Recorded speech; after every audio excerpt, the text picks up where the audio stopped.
Today in Moscow, Russian President Vladimir Putin delivered one of his most direct and deliberate responses to Washington and Brussels in recent months. His remarks came just hours after the planned Russia-US summit was cancelled and both the United States and the European Union announced new rounds of sanctions targeting Russian sectors and individuals. But according to Putin, the proposal for that summit actually came from the American side first.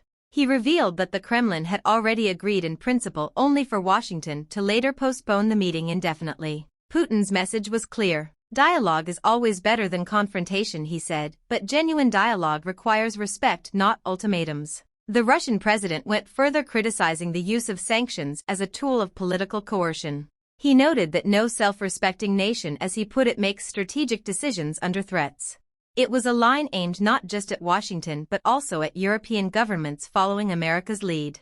Putin argued that the sanctions have become a self-defeating policy, hurting global markets more than they hurt Russia itself. Turning to the energy crisis, Putin reminded the world that Russia remains a critical stabilizer in the global oil and gas system. He warned that disrupting this balance through sanctions or attempts to isolate Russian exports would inevitably raise energy prices worldwide, including inside the United States. In his words, the global energy market is interconnected. Those who try to break that chain will end up paying the highest price themselves. Analysts, including several from Bloomberg and Reuters, have echoed similar warnings, noting that any escalation involving Russia's energy sector could push oil prices back above $100 per barrel, a scenario global economies are desperately trying to avoid. But perhaps the most striking part of Putin's remarks came near the end. He issued a stark warning regarding the possible use of Western-supplied long-range weapons against targets on Russian soil. Any attack on Russian territory, Putin cautioned, would provoke a very serious if not stunning response. It was a carefully chosen phrase signaling resolve without direct escalation.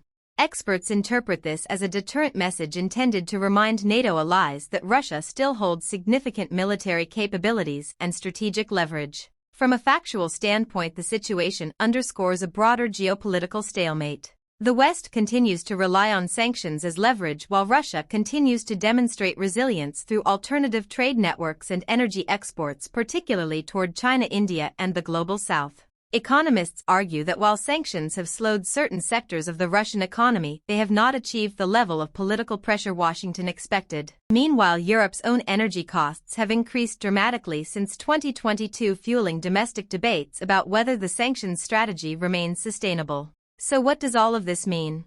The cancellation of the US-Russia summit isn't just a scheduling issue, it's a symbol of the deep mistrust defining modern geopolitics. And Putin's response serves as a reminder that behind every diplomatic pause lies a calculated message of power, patience, and warning. As tensions rise, the world once again finds itself asking, can dialogue survive when both sides believe they hold the upper hand? What do you think? Is the world heading toward a new Cold War or just a new balance of power? Share your thoughts below.